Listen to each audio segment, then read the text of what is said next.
Mu bijyanye n'ububanyi n'amahanga, Kongo irashinjwa guhuzagurika ku buryo urugamba rwa diplomasi rwisa nkaho yarutakaje bya burundu. Vuba aha ngaha haherutswe gufungurwa ambasade ya Ukraine i Kinshasa, aho iki gihugu cya Ukraine cyahawe ikaze. Nyamara mu minsi isije byasaga nkaho Uburusiya bwasaga nkaho bwari bwarahawe ikaze nanone, kandi nanone bisa nkaho ari imbuga y'urugamba nshyashya hanganisha bombi muri iyi ntambara.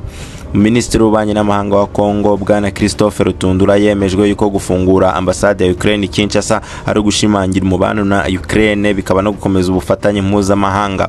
Kongo yumvikanye mu ruhando mpuzamahanga yamagana Uburusiya ku ntambara yo muri Ukraine, aho ubutegetsi bwa Tshisekedi bushinza Putin kuvogera ubusugire bw'ikindi gihugu. Icyakora nanone ikaze nanone Ukraine muri Kongo bishimangira guhuzagurika kwa diplomasi nk'uko benshi babyemeza, aho Kongo yari isanzwe ikorana n'Uburusiya bya hafi mu bijyanye cyane kuba yayibona ibikoresho n'intwaro byayifasha kurwanya M23.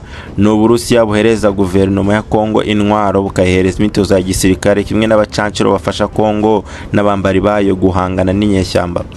Ambasaderi w'Uburusiya muri Kongo Alexei Frentubov muri 2023 yaragize ati ubusugire bwa Kongo ni ngombwa cyane, bugomba kubahirizwa by'umwihariko mu burasirazuba bwa Kongo. Impuguke muri diplomasi zigaragaza ko gucudika kwa Ukraine n'ubutegetsi bwa Tshisekedi bishobora kuzabyarira Kongo amazi nk'ibisusa, ngo n'amasezerano ashobora kurogoya ku rwego rwo hejuru imikoranire idasanzwe y'Uburusiya ndetse na Kongo guhera mu myaka y'1990, mu gihe Tshisekedi wavuga yuko igihe kigeze kugira ngo Kongo ipakurure ibihugu bikurura byishyira bigashaka no gutanga amabwiriza ku bihugu bya Afrika. Gusa ariko nanone byagera ku bihugu nk'Uburusiya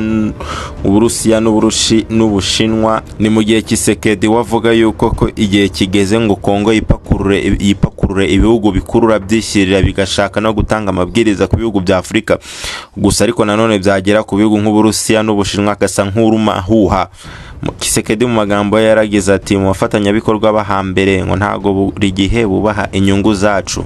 Ku rundi ruhande ariko Uburusiya n'Ubushinwa bakurikiza ku nzira ishingiye kukubahana no guharanira inyungu hagati y'ibihugu byombi.